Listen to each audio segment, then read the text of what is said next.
knows it, brah. The hardcores back at it, back in your living room here. It's been a long time since we rock and rolled. Morning Combat, Brian Campbell, of course, one half of your weekly duo alongside Luke Thomas. But that man right there, one of the most respected veteran, hardcore boxing journalists and podcasters in the history of the world today, Rafe Bartholomew. Rafe, it's been so long. I don't know why we broke up. I don't know how we fell apart. I don't know why we don't talk anymore. All I know is I'm glad to have a big time boxing fight. I'm glad to have you back as well. All I know, Brian, is that you had to have a talk with your beautiful sons and tell them that sometimes people just drift apart. Yes. Sometimes it happens and you fall in and out of love. And I'm ready to be back in love. I'm ready to reconnect some tips here. And, we're here to talk about the Revolution, right? Yeah. The Revolution will no longer be televised ever again, unfortunately. But we are here to preview all things PBC on Fox pay-per-view this Saturday when Manny Pacquiao invades Las Vegas, not, though, against Errol Spence Jr., although we can argue, and we will, maybe a sneaky good replacement in WBA welterweight champion Yordenis Ugas. We wanted to give you the hardcore look at it. Rafe, I was wondering why we haven't done one of these in a long time. And then I'm like, you know what? With the exception of the YouTubers, with the exception of Canelo in fights where he's just so good we don't expect them to be competitive, this one, and this isn't even it anymore because Spence pulled out, but Pacquiao Spence was kind of supposed to be the boxing's first Super Bowl of this wacky year. Am I wrong? I hate to say it, but I think you're right. Now, I don't know if it was meant to be, right? I mean, we were supposed to have AJ Fury, Ajay, we were supposed to have Wilder Fury 3. We were supposed to have a lot of other fights in between, but this was going to be the first true, not even mainstream, not hardcore banger. And it's not happening either. Yeah, well, shout out to Floyd and the Paul family for keeping us, that keeping us, what's the word I'm looking? I shouldn't think any of these words. Actually, I should pull out of these words, if you will. Zipper sound effect. There you go. But yeah, it's been such a weird year. And of course, as you mentioned, the Fury, wow, they're falling apart. Everybody's got COVID every other week. Sometimes there's fake COVID pullouts, I think. There's a lot of crap going on. It still matters, though, when 42-year-old Manny Pacquiao is back in a major pay-per-view. Errol Spence, torn retina, not happening.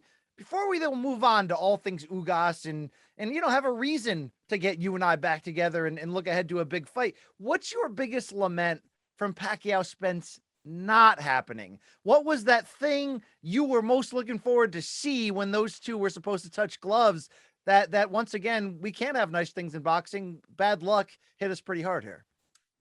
For me, Brian, the biggest lament has to be this continuation of bad breaks for Errol. I don't know if you call it bad breaks, but whatever. Errol Spence's career not having the trajectory that we all boxing fans wanted to see it go forth on. I mean, from the car accident right after his great win over Sean Porter, then COVID derailing things, coming back looking amazing against Danny Garcia, thinking, oh my God, maybe he actually just stayed on track through all this time and through all those injuries.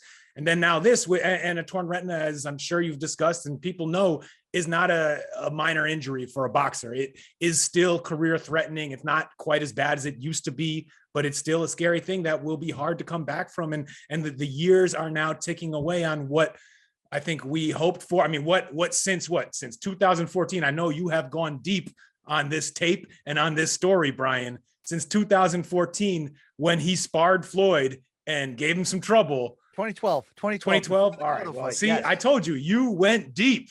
And since then it just hasn't, he was supposed to be the guy, and it's looking harder to see that path come into reality. Hashtag man down. Unfortunately, it's the wrong man who's down, and straps isn't, even seatbelts isn't, are going to have to take a back seat. Oh, that's just the wrong word at the wrong time. I mean, it was the front seat. It's just not, it's not funny at all. But look, let's give Spence credit. He had been on his way to building and is still on his way, a really incredible resume for this modern era of trying to fight the best. And Pacquiao was just going to be on top of that. But I do agree with you that, at age, what is Spence? Do you know offhand how old this man is? Early 30s. He's older than Canelo.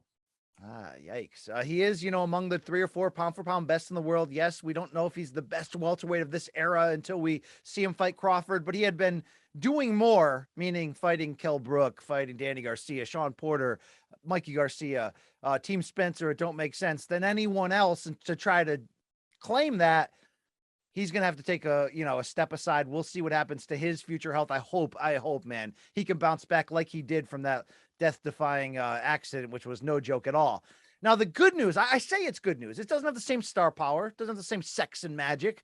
But look, Yordenis Ugas, who was already going to be on this main pay-per-view card against Fabian Maidana, El Chino's brother, which would have been probably a slop fest. I mean, this is a great, from the standpoint of like, get your hardcore card out. I mean, Yordenis Ugas is really damn good. He's the WBA welterweight champion. For him to plug in last minute and Manny accept it without any issue, be honest, this is a pretty damn good fight on paper. We have no idea what this is going to look like. No, I will be honest. And for 12 days notice, for all of those factors going in, of course, this is a great replacement. This is a top 5, almost certainly top 10 welterweight who we've seen give Sean Porter hell. I think we both scored that fight for Yordenis Ugas.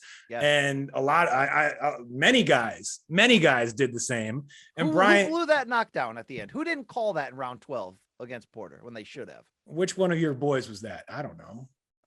I'm hoping it wasn't Jack Reese. Some Thailand guy. I don't know, man. The referees, that man referee. Anyway, Brian. Jack Reese. Look, it was Jack Reese. It was. Boy, Yeah. All right. Look, don't put that evil on me. All right. I'm against all authority.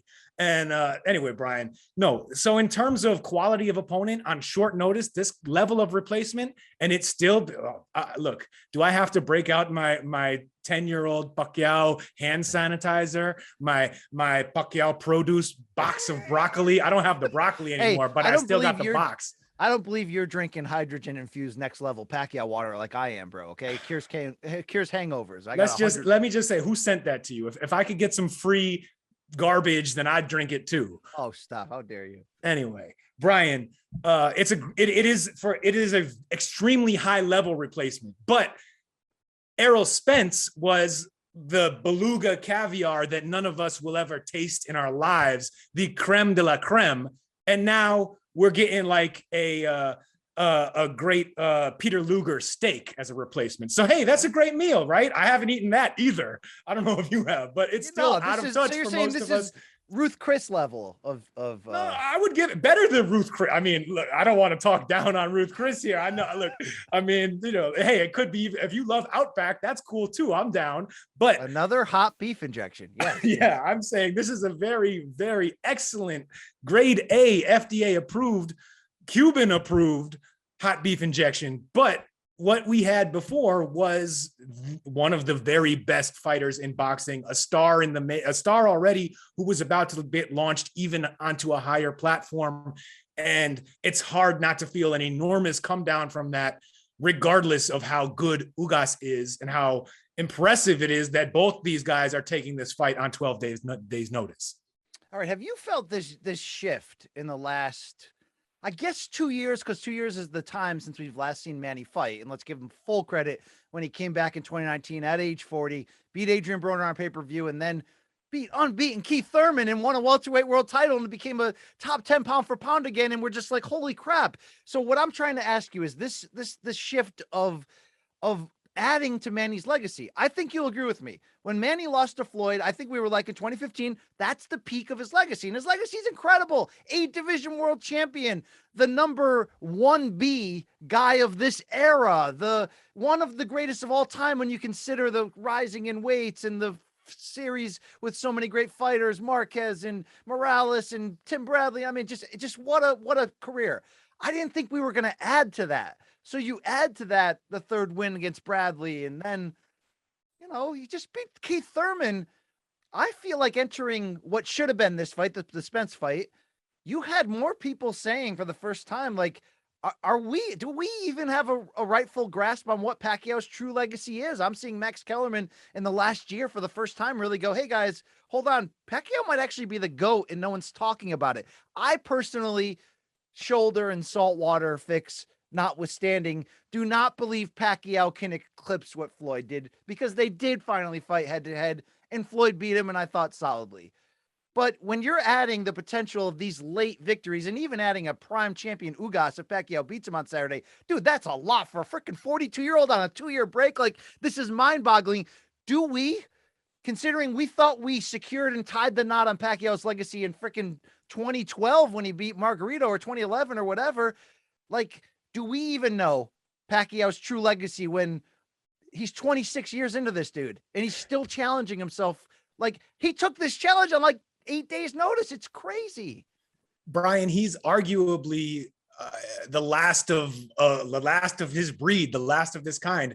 And I hate to say this, the longtime fans of our back and forth will know how hard this is to say. The only guy who maybe has a claim to that going forward might be Canelo, and how long he's been fighting, the level of the challenges, the number of fights. But if you look at how many fighters nowadays have upwards of 70 bouts on their box rec, on their resume, and in addition to that, the reason that folks like Max Kellerman, the history buffs, will make the argument that maybe Manny is in a GOAT. Now, they can't actually be saying he's as up there with Sugar Ray Robinson, can they? That I thought that was sacrosanct. First of all, put some respect on Harry Greb's name. I was also, I'd like, look, I'm not hardcore enough to have the basement tapes of Harry Greb that some of our boxing brethren have, the ones that they somehow acquired and talk about without ever showing them. We've seen the windmill work. So I don't want to go to that level. But what I'm saying is that they're right. The real history buffs, the people who will talk about the Harry Grebs, the Henry Armstrongs, the Sugar Ray Robinsons, the Benny Leonards, who can actually cite that information with some level of knowledge. They point to Pacquiao as having this great resume because he has always been fighting super high levels of competition and beat guys like Barrera and Morales and Marquez in their primes. And that adds this, that was before the stage in Manny's career that most fans today are even familiar with, before most young boxing fans might even have been alive or would have been old enough to read or turn on the TV, hopefully not old enough to stay up late at night and watch the Fuzzy Playboy channel with Uncle BC. I know how you get down. I know right? What you're doing at the hot dog truck. Exactly, yes. Sir. In any case, it's that longevity and that exactly this late career blooming or whatever you want to call it that he's done, the Renaissance. It really is an incredible cherry on top. Are they his best wins, beating Keith Thurman? No, but it's just mind-boggling, and it goes back to something we can say, fans, you and me, whoever has watched this stage in Manny's career can now say something that the old timers, the Burt Sugars and the Jerry Eisenbergs, who is still alive. I didn't mean to lump him in with Burt, but that the old legends of boxing media will say is that the truly great fighters do things that normal men don't do, that normal athletes don't do. They achieve things that no one should be able to do. And you think, oh yeah, maybe you're just saying that, but no. You see Manny come back and he has done it. He may continue to do it. I mean, I don't begrudge Floyd for, fighting tension and Connor and then even Logan Paul. And that fight turned out to be a debacle. And Floyd is still better one-on-one. Who's a better? But I'm saying, like, I don't begrudge make that money player if you can. The fact that Manny is still like, I feel like that's the new number one storyline heading into this fight. Okay, replacement opponent, so we don't get to sort of find out what we wanted to. But let's just celebrate Manny Pacquiao this week because he's 42 and he's the betting favorite going in against a guy that nobody else really wants to fight. A guy who, okay, like, I don't want to overrate Ugas. I did think he beat Porter, but he went in there against Figueroa's ass and wiped the floor with him. I mean, they carved. All right, let's just use the strength of his performance. Yeah, even though he didn't get the decision against Sean Porter. We don't need to you didn't even let me get to Mike Dallas Jr., bro. Yeah. They found Mike Dallas Jr. He was under the ring after Matisse put him there in Atlantic City. I was going to say 10 years after Matisse iced him in one round. What it like Ugas takes 10 or something to get him out of there. Look, those are not going to help make this case to me. You could go all the way back to Ugas I think he even stopped, but he definitely beat the new Ray Robinson, spoiler from Philadelphia, who has given many a good solid 147, many guys a hard time at welterweight. So he and also I think we can trust our eye test with how good Ugas is as well, because you see the skill, you see the boxing talent, you see the timing, the counters, how hard he is to hit, and the way he carries himself and handles himself in the ring. He is not an easy opponent for anyone. All right, look, you and I have always been very open and honest. I think I don't think you're down the road as much as Luke Thomas is on PEDs, but I think you, even if you don't say it, you believe what I believe, that more people are using than we want to admit. Correct? But Brian, I'm not trying to spend any of your money there in the the Morning Kombat studio. And so I'm not going to make any strong claims of PED usage, because I'm not trying to get anyone sued over here. But yeah, we understand that this is a part of the sport, that it is very hard to catch every instance, and easier to get, like you cycle on and off the drugs depending on when you need to perform, and they figured that out. It's, as Paulie Malignaggi once said, it's 2013. You know, boxers use a lot of PEDs. Even within that frame of this era, seriously, what Manny's doing, and we don't know, we don't have Manny's blood tests or receipts. Even if you told me you knew things, I would still say, holy crap, what he's doing in his 40s is remarkable. So with that said, and with the only recent footage being, again, 2 years ago against Thurman and Broner, which were solid start to finish performances for 12 rounds for Manny Pacquiao, in which, okay, he's not fighting 3 full minutes like he would against Ricky Hatton and Miguel Cotto. He's an older version, but he's not somebody who's going to gas out. He's not somebody whose chin's gone. How can you responsibly gauge 2 years later what the real stock of Manny Pacquiao is entering this fight against Ugas from a physical standpoint? Well, there's no way to truly have a gauge on it.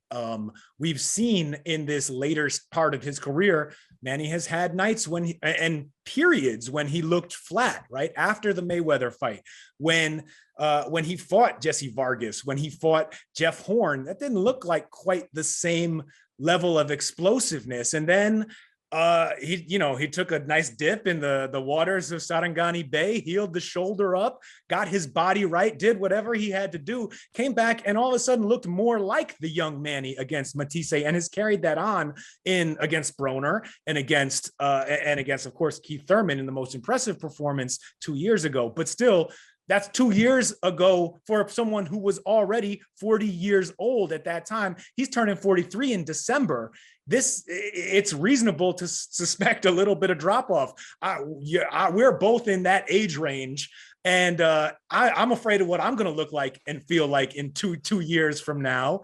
I guarantee it's not going to be as good as today, and I already feel washed. So yes, that's a real thing. And also more, if we want to go to some actual evidence or whatever we want to make of it, those early camp videos when Manny first came over to train with Freddie Roach at the Wild Card, maybe a month and a half ago.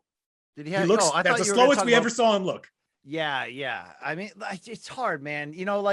Okay. That's at the beginning of camp. He could work his way into shape. He probably does. And he is drinking a lot of Next Level, which this gas infused water is supposed to really make your skin look clear. Man, he told me himself, makes your skin clear up and cures dementia, slows down dementia at least. Wait, you turned 40 already? No, I have not.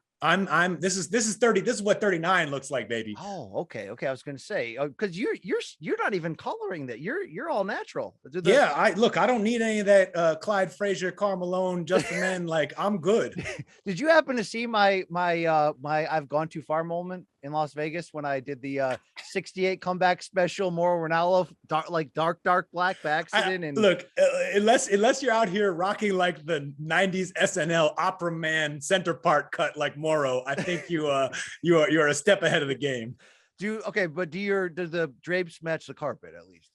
Well, look, you're getting way too personal here. I'm sure your viewers don't want to know this, Brian, but since you asked, I have unusual body hair. It's different colored in every part of my body. Like my beard is red, and you mistakenly labeled me a ginger for years because my beard is red, but that's the only red part. I can show you if you want to know. No. That would be a no.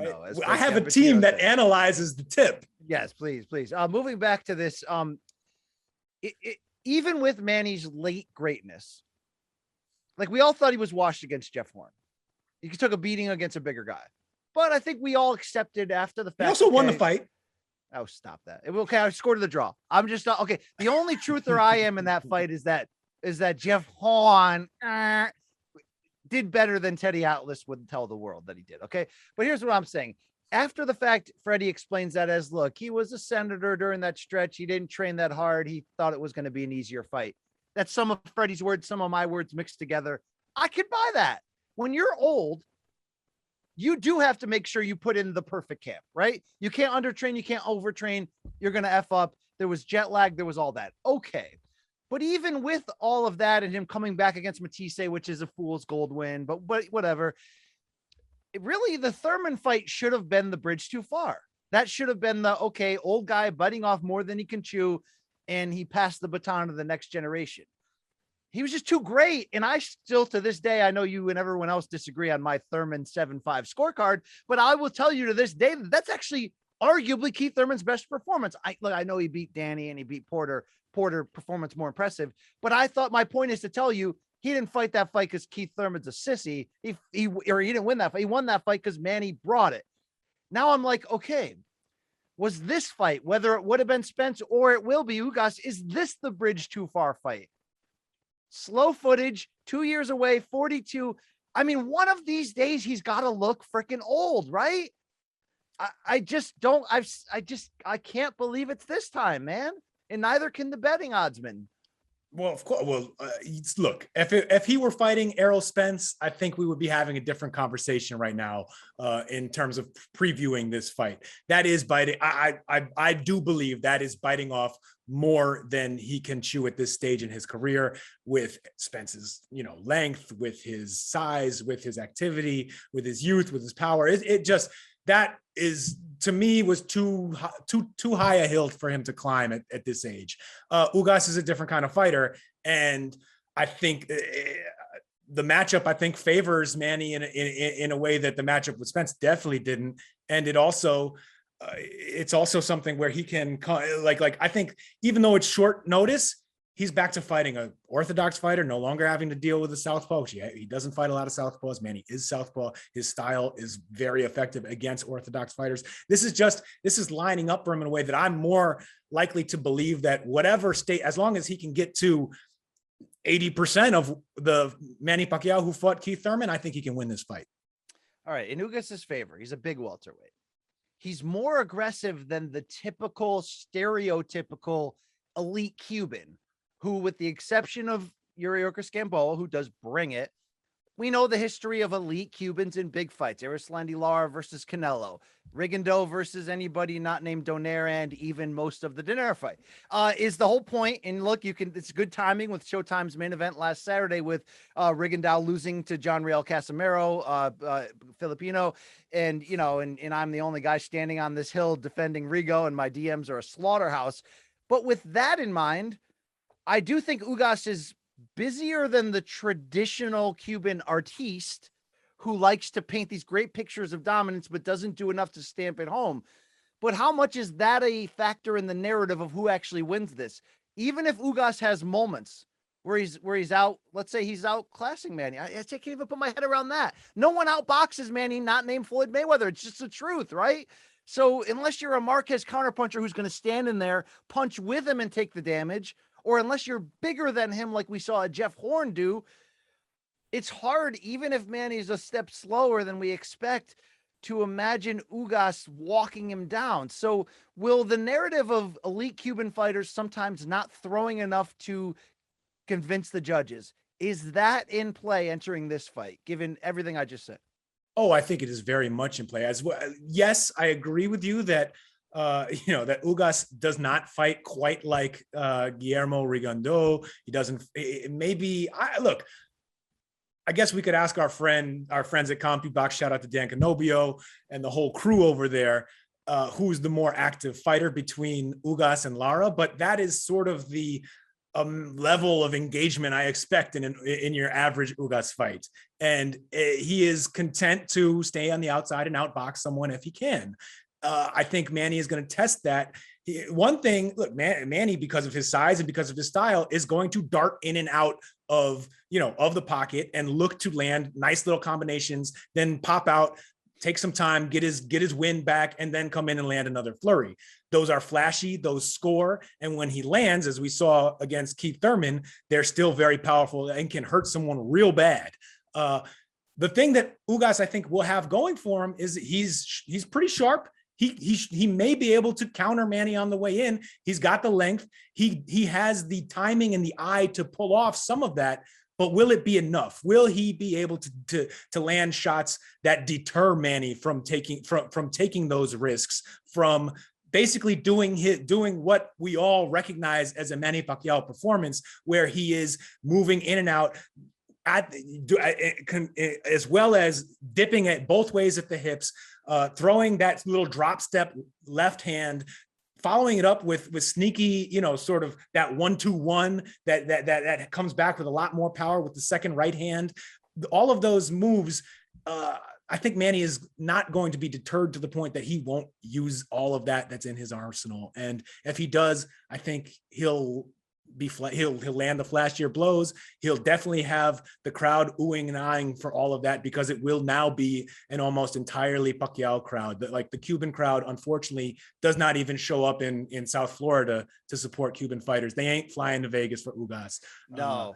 So Ugas has that potential uphill battle. I don't think he has the style or will have the kind of success where he'll start walking Manny down the same way. Let's give Ugas credit against Figueroa. He realized there wasn't a lot of power coming back against a blown up lightweight, so he walked him down and beat him up pretty badly.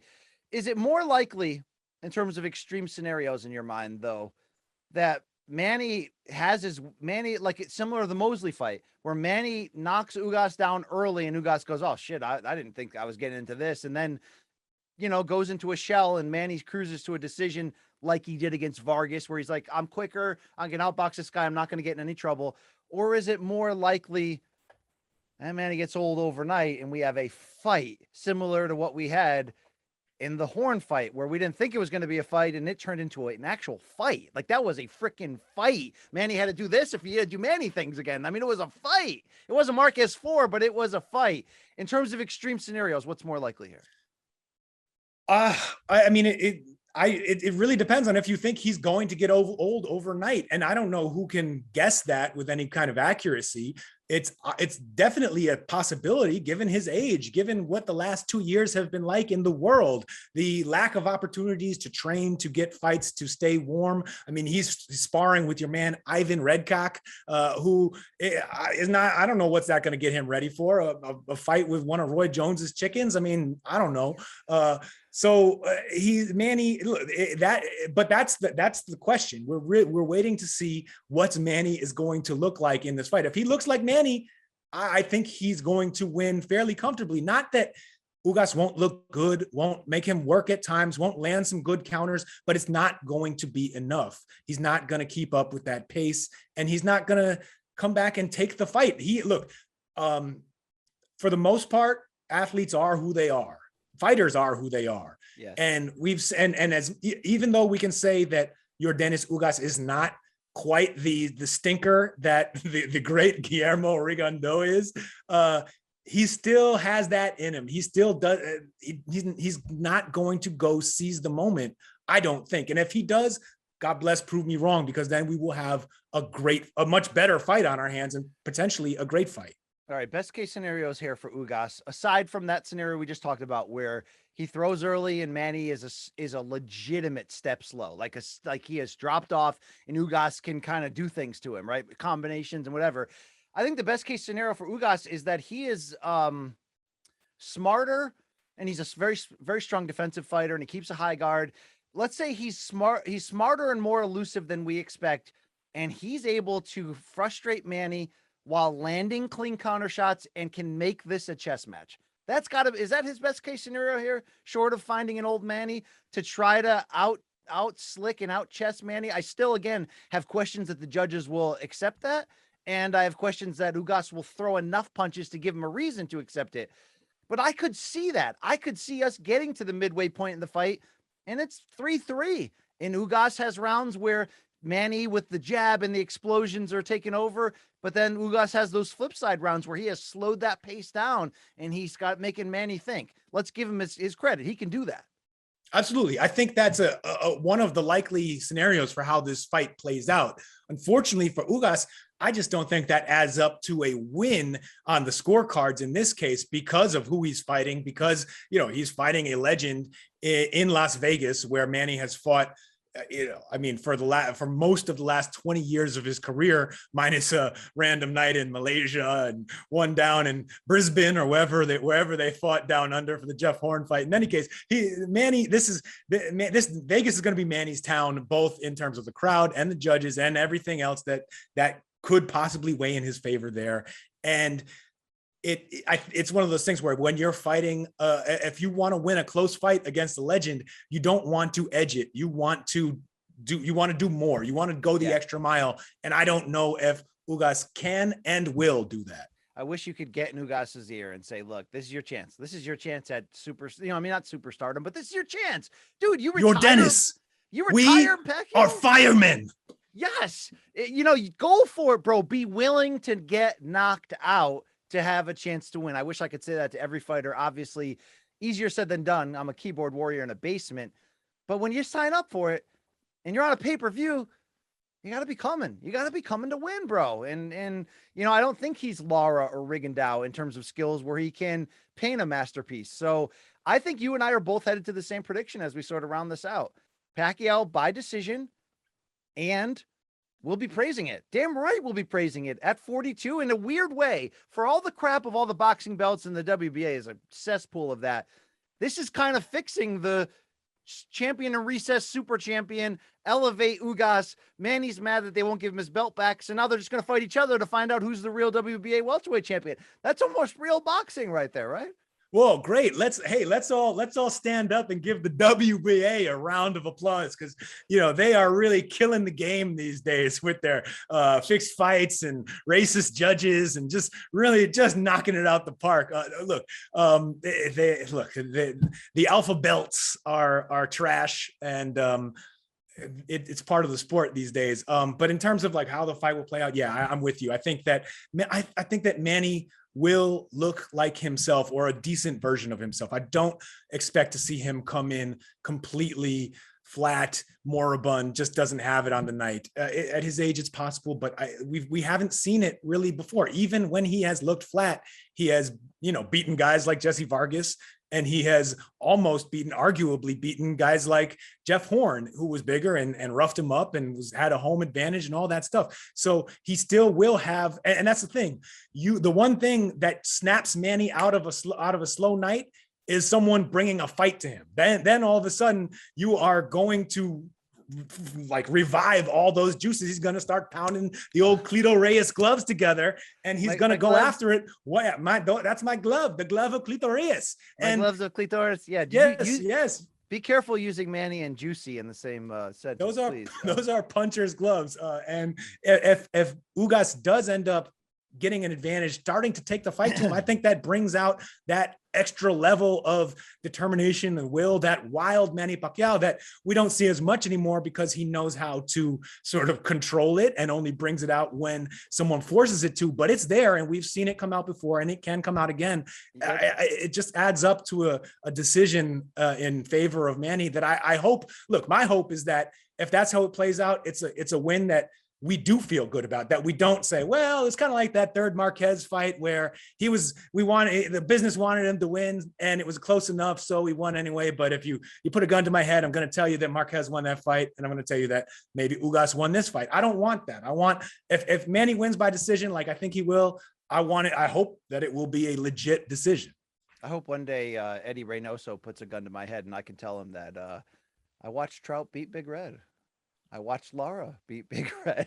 I've seen Triple G beat Big Red twice, actually, bro. Oh, wait, I scored Jacob's Big Red a draw. I mean, I did, but no one cares about my scores. Let's close with this. And by the way, Manny credits his longevity to the passion. Freddie credits longevity to his work ethic, and I think both are true.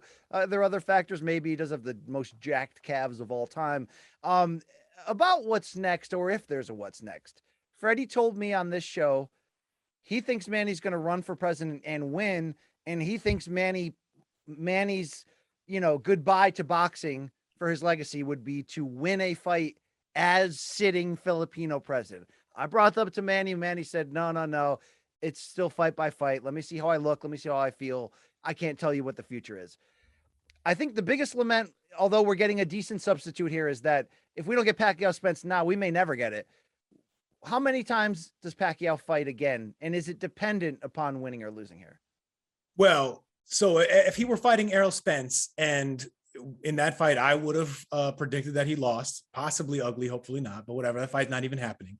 If that fight happened and he lost, I think that probably would have been the final fight in his career. There wouldn't be an obvious point to come back and accomplish what right before when he's planning to run for president next May. And I think Freddie is right that Manny does plan to run for president. We will know in October when candidates in the Philippines have to submit their certificates of candidacy. Boo boy, boo boy. Maybe Boo Boy will move up from his current position as vice mayor of a town in Albay province. Shout out Polangi. Well-fed, a very well-fed. Yeah, whatever Boo Boy is doing, he's getting. Everybody's got to eat in the Boo Boy family. I could be mayor. Yeah. But Brian, I think that the good. So I don't know if this is a good thing or not, but I do think that fighting Ugas, if he wins, does make the likelihood of seeing Manny again more possible than, or higher than it would be if he had fought Spence and lost, or maybe fought Spence and won. I don't know, because one of the things that does play into politics here is he wanted a big performance, a big galvanizing win to sort of launch his candidacy for, assuming he does run, which he's already releasing YouTube ads that look like presidential campaign commercials. I mean, all the signs are lining up. Freddie is dead wrong that he is likely to win at this point, but things can change. That has happened before. So if he wanted this big event, this thing that the country would watch and be, oh my God, now we remember he is this national hero who does these impossible things, puts the Philippines on the map and brings pride to the nation in a way that no worldwide celebrity in the country has in our lifetimes, maybe ever. And the Ugas fight doesn't have that much, I can't say juice anymore. It doesn't have that much flavor. It might have a lot of juice too. But so I think that what it means is that it might mean that Manny looks to squeeze in another fight between now and the end of 2021 or in early 2022. It might mean, and I don't know, look, who knows how possible this is, politics, whatever. It might mean that he needs to go big game hunting and calls out somebody like Terrence Crawford, because if Errol Spence probably won't be ready to fight off a torn retina in the next or Sean 4 months, that's not big enough. You got to go. He needs to, the level of win that he is hoping for, at least in terms of political gain, is something that will blow people's minds, right? Because right now he's running behind. I mean, he's running way behind. I think there was a survey about a month ago. He was the 5th out of 5 potential candidates that were named. So not 5th out of 5, but fifth. There were 4 people ahead of him. And so to get to that point, he really is. That was one of the appeals of fighting Spence. And so it might mean that he was like, well, hey, Al, might we go make this fight with Terrence Crawford? There will be money in it for all of us. I need it fast. And I know, look, this entire year. Terrence doesn't fight for Al, just so you know, as of right now. He will. Okay. But I know that but even if Terrence Crawford's plan is to remain with Top Rank for the rest of his career, right? Manny Pacquiao in a farewell fight is the kind of opportunity that could get Top Rank and PBC, the respective promotional organization, managerial firms to make a deal. Well, whatever. I don't know what we're allowed to call PBC. But definitely not a promoter. Definitely. No, yeah, exactly. So that opportunity is big enough, I think, to make people cross the street, to make the stars align fast in a way that hasn't happened all year. All this entire year, all we're seeing is big fights fall apart, big fights not come together. Canelo and Caleb Plant can't make a fight. All of a sudden, does he go by Caleb? Only in the Dwyer household. Yeah. All right. Yeah. Ooh, good.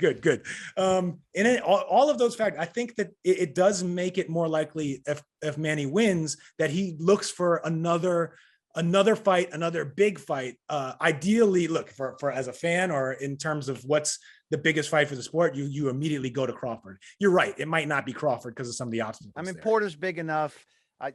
No one's talking about it, but imagine if Teofimo moved up, or Gervonta, or somebody small was like, I want to catch this older guy. Let's say Manny wins, but looks a little old. I don't know, man. I'm just starting to believe, even though we've had really bad luck lately, I'm starting to believe in the power of the big fight again, that this next generation, guys like Ryan Garcia, Virgil Ortiz, they want the smoke. They're going to go after it. Right? Am I allowed to talk about are you serious, Brian? Ryan Garcia? No, has he fought? What's he doing right now? Is he still like hanging out on the beach, licking his wounds, some right? Ryan Garcia, Manny Pacquiao talk. There was some, okay. There was some. Shoot, I mean, that's easy. Yeah, I'm sure Manny would want that easy money. After he knocked out Cousin Luke, there was some that talk. man is a pretender. We've got to get out of here. Anybody who doesn't follow at Rafe Bartholomew regularly, I love that theory with the Pacquiao, with the Filipino presidency. You've got the years put in. Living in the Philippines, covering that game, so you know your ish. You know this game, indeed, right there. At Rafe Bugs, you're a fine editor for Texas Monthly. You gonna get back into the boxing game or what? Yeah. Somebody cut the check.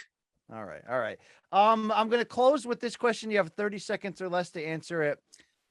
You said Manny's the last of his dying breed, and that's why I think this week has felt extra special. It's like this one more bonus giant Manny Pacquiao, biggest fight of the year, kind of, not really. Will there ever be another Manny Pacquiao in our lifetime? In our lifetime? No. I mean, in all likelihood, of course not. He is he is beyond once in a lifetime. He is once in, I don't know, 5 lifetime type of athlete, type of boxer, type of performer. Type of man. Yes. All right. There he is, Rafe Bugs. I'm your boy, BC. Morning Combat. Like and subscribe every Monday, Wednesday, and Friday. We're going to get this band back together, the hardcores. I love what we do here. I love what you do for me. All right. Detroit's finest, Rafe Bartholomew. Thank you. I'm BC. Enjoy the fight this Saturday. PBC on Fox. Pay-per-view. We out.